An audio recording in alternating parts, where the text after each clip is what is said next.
کہ ذرا فرق دیکھ لیے کہ جب علماء سائنٹیفکلی حدیث کے راوین کا احاطہ کر رہے تھے تو ہوتے ہوتے تمام مستشرقین اورینٹلسٹ اور تمام ہمارے جیسے متغربین جو صرف مغرب سے متاثر ہیں ایک بات ضرور کہتے ہیں کہ پہلی دفعہ دنیا میں ایک ایسا علم متعارف ہوا جس کی مثال نہ پہلے تھی نہ بعد میں ہے. ہم اسے اسماء الرجال کہتے ہیں. 10 لاکھ انسانوں کی پرسنل اسپیوناج. 10 لاکھ اسماء الرجال میں کم سے کم حدیث کو کلیکٹ کرتے ہوئے 10 لاکھ انسانوں کے اسماء الرجال کو، ان اسماء کو ہم اسماء الرجال کا علم کہتے ہیں.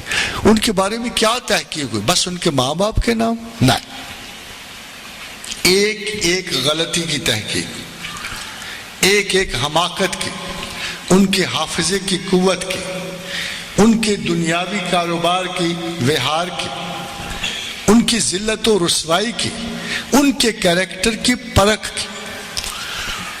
خاتون حضرات، ایک ایک چیز کی. اس کے بعد محدث نے کلیئر کیا کہ یہ قابل اعتبار ہے. اتنی سخت پیچیدہ.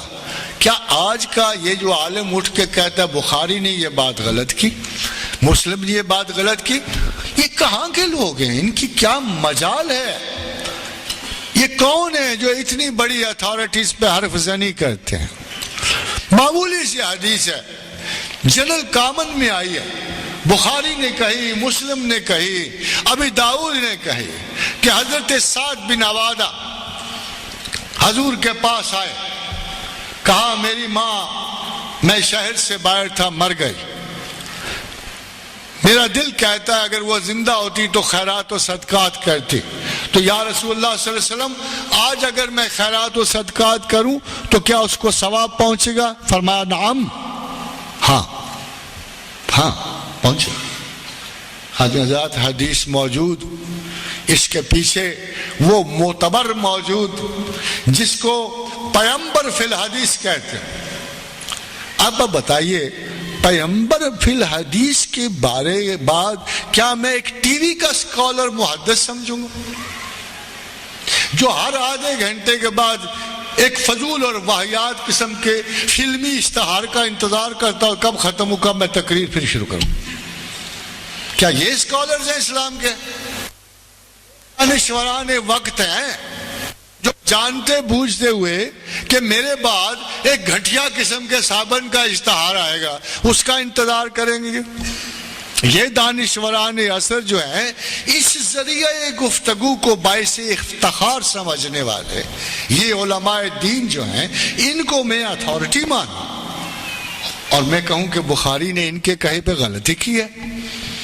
اور جب یہ حدیثیں واضح ہوں کہ ایک شخص نے کہا یا رسول اللہ میری ماں پر ادھار ہے ایک حج کرنا، اگر میں کیا حج کروں تو اس کو ثواب پہنچے گا؟ فرمایا اگر تیرے باپ تک قرض ہوتا اور وہ تو ادا کر دیتا، مرنے کے بعد تو ادا نہ ہوتا، تو اسے ثواب پہنچے گا. خاتون حضرات، مجھے یہ بتائیے کہ یہ موجود ہوں تو پھر اس مسئلے پر کیوں امت بانٹی جائے، کیوں تقسیم کی جائے؟ اس لیے کہ ایک سیمی سیوڈو انٹلیکچوئل بیچ میں بیٹھا، اس لیے کہ وہ اپنی خرافات ذہن سے ایک تعبیل ایسی دے رہا ہے، ایک سکول سے اٹھا ہوا ایک کودن، ایک غبی، ایک ضدی مولوی ایسی تعبیر دے رہا ہے. اور کیوں نہ ہو، اگر کسی نہ کسی وقت چاند ایک جوہلات اس کے بھی ساتھ ہوں گے، اور وہ صرف پورے دین کو سمیٹ کر اس چھوٹے سے مسئلے پر قید کرے گا کہ یہ حدیث غلط ہے، ہم نہیں مانتے. مردہ کو کوئی ثواب نہیں ہوتا، مردہ کو کچھ بھی نہیں پہنچتا، مردہ. اچھا اگر مردہ ہے تو دوبارہ کیسے اٹھے گا؟ اگر آپ خیال کرو تو مردہ اگر مردہ ہے، اگر تمہارا رسول مردہ ہے، تمہاری ہر چیز، یہ سلفیانہ عقائد بھی کوئی چیز ہے. سلفیانہ کو احمقانہ عقائد کہنا بہتر ہوگا. بھلا پوچھو، یہ کہتے ہیں رسول اللہ صلی اللہ علیہ وسلم مردہ ہے، شہید زندہ، وہ مردہ. یعنی میں کوشش کرتا ہوں کہ قرآن و حدیث پڑھوں، میں کوشش کرتا ہوں کہ محمد رسول اللہ صلی اللہ علیہ وسلم کی زیادہ سے زیادہ مطابقت کروں۔ مجھے یہ فخر حاصل ہوا کہ میں نے اللہ کے رسول کی وجہ سے ایمان پایا، مجھے یہ فخر حاصل ہوا کہ میں نے اللہ کے رسول کی وجہ سے نعمت جہاد پائی، مجھے فخر یہ حاصل ہوا کہ میں نے جہاد کیا اور شہید ہوا۔ میں تو زندہ ہوں۔ وَلَا تَقُولُوا لِمَن يُقْتَلُ فِي سَبِيلِ اللَّهِ أَمْوَاتٌ بَلْ أَحْيَاءٌ وَلَكِنْ لَا تَشْعُرُونَ۔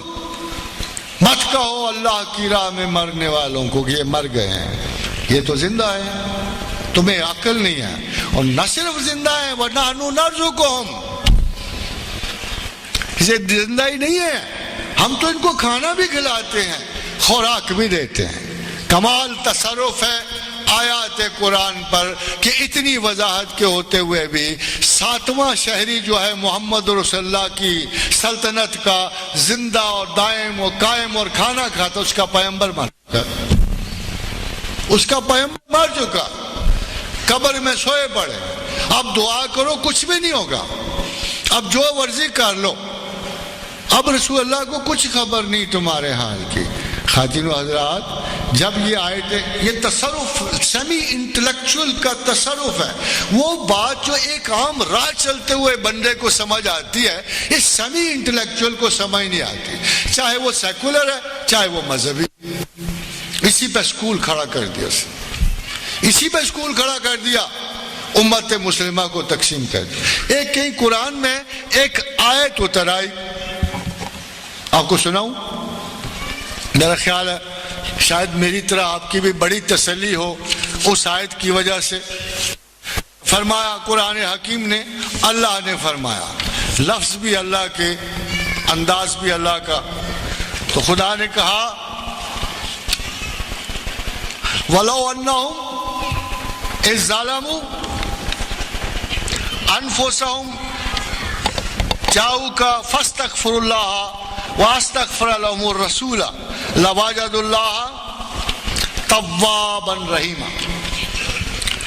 اگر کسی نے کوئی خطا کی، اگر کسی نے زیادتی کی، اپنے نفس پہ ظلم کیا، کوئی گناہ کیا، کوئی خطا کی، تو پھر وہ اللہ سے اگر توبہ کرے، وہ اگر اللہ سے توبہ کرے، اگر کسی شخص نے خطا کی وہ اللہ سے توبہ کرے، اور اے پیغمبر اگر تو بھی اس کے لیے توبہ کی دعا کرے تو ہم بخشنے والے ہیں، تو ہم اسے بخشنے والے ہیں۔ یعنی اب دیکھیں ذرا عجیب سی بات یہ ہے کہ علماء جو بیچ میں ہوتے ہیں نا، حاسد، بخیل، میں تو انہیں بخیل کہوں، اتنے بخیل ہیں، یہ بیچ میں سے گزرنے والے بیشتر ریجڈ اور بخیل عالم، ان کو عالم کہنا ایک لفظ حرام ہے۔ انہوں نے کہا کہ یہ آیت صرف اس وقت کے مسلمانوں کے لیے، یہ اب نہیں اپلیکیبل۔ اب اگر آپ جاؤ گے نا رسول اللہ کے پاس اور کہو گے نا یا رسول اللہ میرے لیے آپ مغفرت کی دعا فرمائیے، نہیں کچھ بھی نہیں ہوگا، اب تو اپلائی نہیں کرتا یہ قانون۔ خاتون حضرات مجھے یہ بتائیے کہ اس آیت میں یہ تصرف جائز ہوگا؟ کیا میں جو 1500 برس بعد میں آنے والا ہوں، مجھے اپنے رسول اللہ کی بخشش میں کوئی حصہ نہیں ملے گا؟ میں جس کے بارے میں میرا رسول رویا کہ جب حضور بیٹھے تھے اصحاب کے ساتھ اور اچانک آنکھوں میں آنسو نکل آئے، تو اصحاب نے فرمایا یا رسول اللہ ہم سے کوئی خطا ہوئی، ہم سے کوئی غلطی ہوئی کہ ہم آپ روئے؟ کہا نہیں، میں تو ان مسلمانوں کا سوچ کے رو رہا ہوں جو تمہارے بہت بعد آئیں گے، نہ انہوں نے مجھے دیکھا ہوگا نہ مجھے سنا ہوگا، مگر وہ تمہاری طرح مجھ پہ ایمان لائیں گے، وہ تمہاری طرح مجھ پہ ایمان لائیں گے۔ خاتون و حضرات، اگر میں اس قرآن کی آیت پہ ایمان نہیں لاتا تو میں نے اپنے رسول پہ کون سا ایمان لایا؟